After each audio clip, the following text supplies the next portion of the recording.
This year is the 25th anniversary of the movie Jawbreaker, and many of you have requested that I do a deep dive into the costumes, which I'm going to do now. And also, I have an actual answer to this question, and I can't wait to tell you about it. My name is Jules. This is Lasting Looks with Jules. I talk about costumes in film and television, fashion, and pop culture. If you love those types of things, please follow me for more. Costume designer Vikki Barrett spoke to both Vogue and CNN about the costumes for the 25th anniversary, and I'm going to tell you everything I learned. Vikki worked in the costume department for two other major 90s movies that had a big impact on fashion, including Clueless and Romy and Michelle. Now, both those movies were designed by Mona May, and you can definitely see the influence Mona May had on Vikki Barrett's designs in Jawbreaker. I was surprised to learn that the costume department actually had a super low budget for this film, and you would never be able to tell because of the impact of the fashion. But that just speaks to Vikki's design talent, and she was able to make incredible costumes by thrifting and making a ton of her own pieces. She said a big influence of the style and aesthetic of the costumes was the movie Grease, which once you know that, you can definitely see it.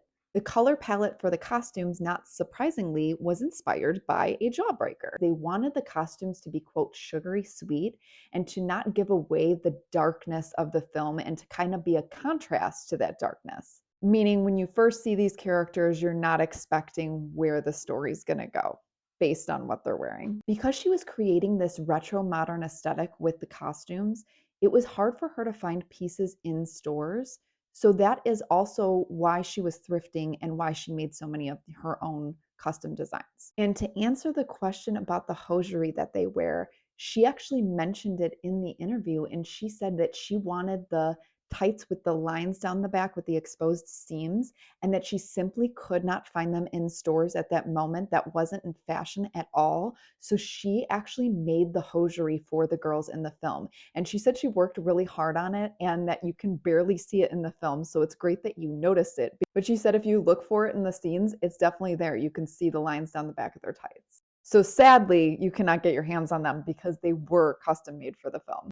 Each of the girls had their own color palette to match their characters.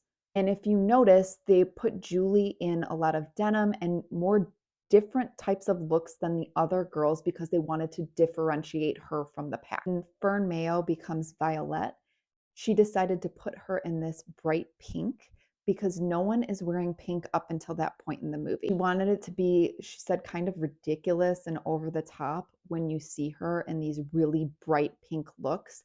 And she was actually inspired by local LA legend Angeline and her pink car. She was known for wearing wild, hot pink over the top looks. Vikki mentioned in the article that she is so honored that people still think about these costumes all these years later. She's doing multiple interviews about them for the 25th anniversary. She really used her talents to stretch the budget that they had available, and she created some very iconic costumes that did end up influencing later films like Mean Girls, many other teen movies that we saw in the years to come.